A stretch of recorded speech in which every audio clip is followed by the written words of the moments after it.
Empires are supposed to fall in fire. We imagine banners burning, capitals stormed, leaders dragged from palaces. Yet history tells a quieter story.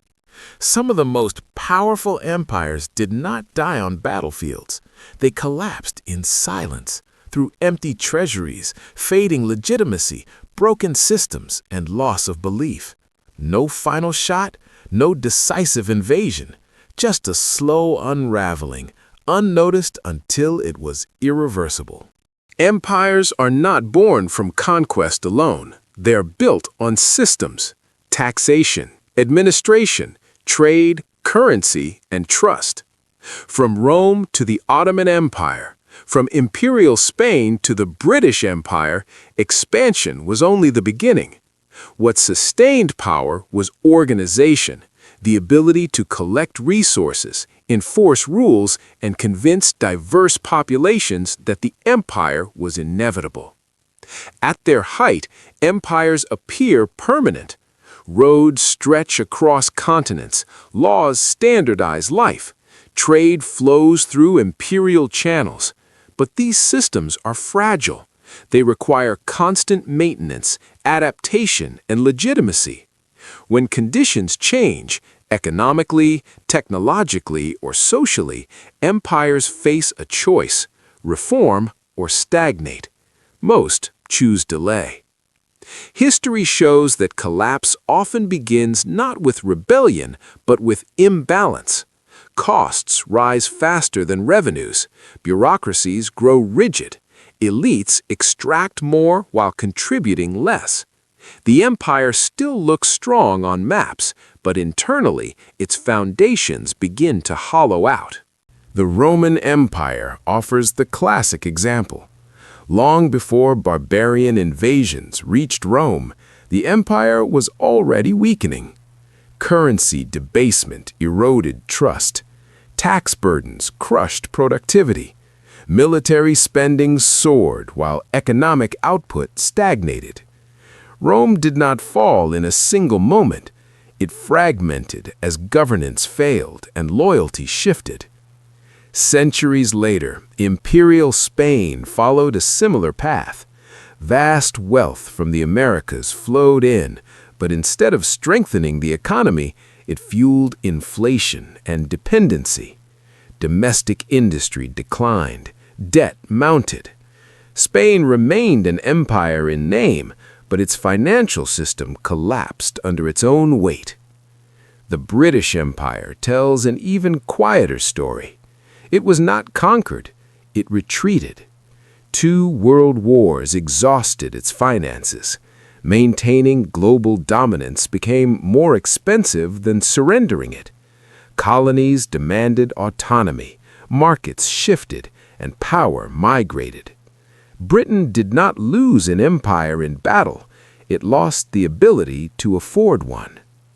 In each case, the pattern repeated: overextension, financial strain, loss of institutional credibility. When crises arrived, empires lacked the flexibility to respond. Collapse was not sudden, it was administrative. Empires collapse without shots when systems fail faster than enemies advance. The true battlefield is economic. When an empire can no longer fund its obligations, military, welfare, infrastructure, it compensates through debt, inflation, or extraction. Each solution buys time while weakening legitimacy. Currency is often the first casualty. Debasement, inflation, or loss of reserve status undermines confidence. Trade slows, capital flees. Elites protect themselves while the broader population absorbs the cost. Trust, once broken, is nearly impossible to restore.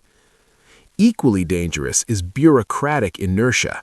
Large empires centralize power to maintain control. Over time, this slows decision-making. Innovation lags behind rivals. Systems designed for stability become obstacles to adaptation. When shocks arrive, financial crises, technological shifts, demographic change, the empire reacts too late. Most critically, empires collapse when belief fades. Power is not just enforced, it is accepted. When citizens, allies, and institutions stop believing in the system's future, compliance turns into resistance, not necessarily violent, but passive. Taxes go unpaid, laws are ignored, loyalty becomes transactional. At that point, collapse is already underway. In the modern world, empires rarely look like empires.